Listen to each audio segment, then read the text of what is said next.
இன்னைக்கு இந்த கூட்டத்தை ரொம்ப ஸ்டடி பண்ணணுங்கண்ணா. நீங்க வந்து ஒன் மேன் ஜட்ஜை நாங்க போட்டிருக்கோம், ரிட்டையர்ட் ஜட்ஜை போட்டிருக்கோம். உடனடியாக சிபிஐ என்கொயரி வேண்டும்.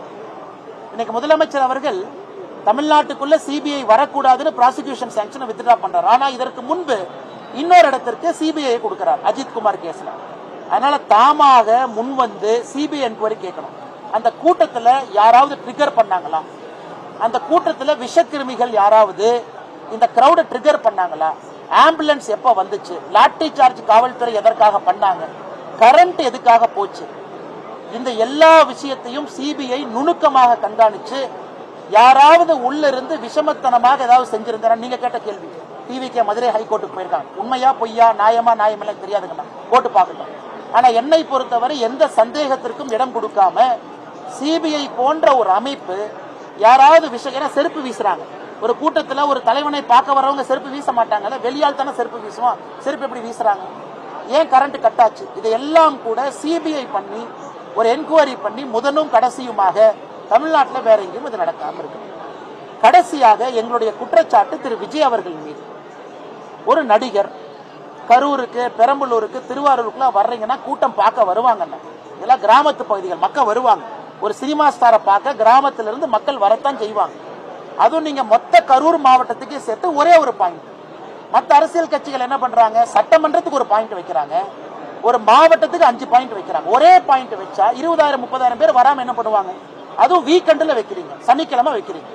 சனிக்கிழமை வைக்கும் பொழுது மக்கள் எல்லோரும் வரத்தான் செய்வாங்க. குழந்தை குட்டியை கூட்டிட்டு வருவாங்க. அது வீக் டேவா இருந்தா குழந்தை கூட்டிட்டு வர மாட்டாங்க. திங்கக்கிழமையோ செவ்வாய்க்கிழமையோ புதன்கிழமையோ குழந்தை டியூஷனுக்கு போகும், படிக்கும்.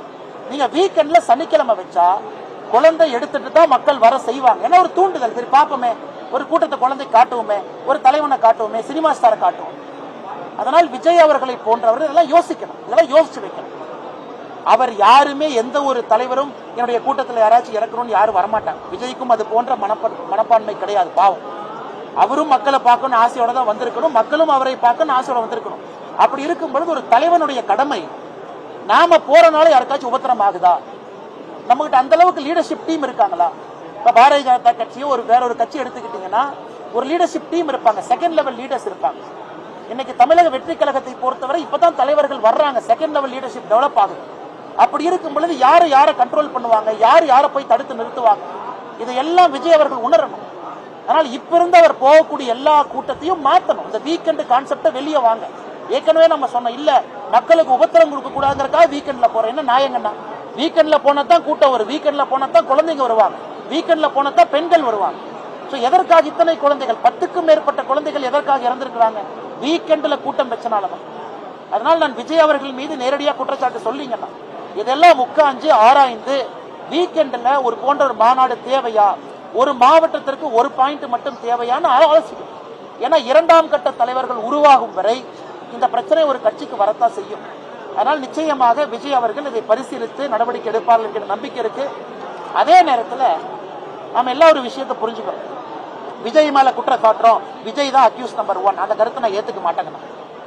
ஒரு கூட்டத்தை கூட்டுவது, கூட்டத்துக்கு வர்றன்னு விஜய் சொல்லலாம். அந்த கூட்டத்திற்கான பாதுகாப்பு கொடுக்க வேண்டிய கடமை அரசுடையது.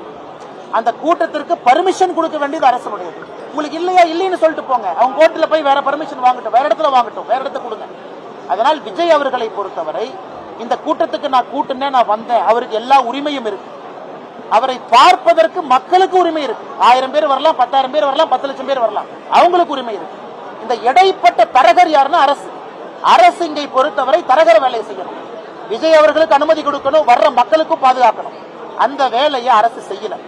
விஜய் அவர்களுக்கும் சரியான முறையில் அனுமதி இல்லை, வந்த மக்களுக்கும் சரியான முறையில் பாதுகாப்பு கொடுக்கல. அரசை பொறுத்தவரை 2 இடத்திலும் தோத்திருக்கிறாங்க. ஒருதலை பட்சமாக பாரபட்சமாக எதிர்கட்சிக்கு நடந்துக்கிறாங்க, ஒருதலை பட்சமாக பாரபட்சமாக சாமானிய மனிதர்கள் நடந்திருக்கிறாங்க. அதனால் அரசு வெட்கி தலைகுனியணும். மாவட்ட ஆட்சியர் மீதும் மாவட்ட காவல்துறை கண்காணிப்பாளர் மீதும் கடும் நடவடிக்கை எடுக்கணும். சும்மா நீங்க சப் இன்ஸ்பெக்டர் இன்ஸ்பெக்டர்லாம் பக்கறாங்க, அவங்க என்ன பண்ணுவாங்க? இன்ஸ்ட்ரக்ஷன் கொடுத்தீங்கன்னா ஸ்பாட்டுக்கு போவாங்க.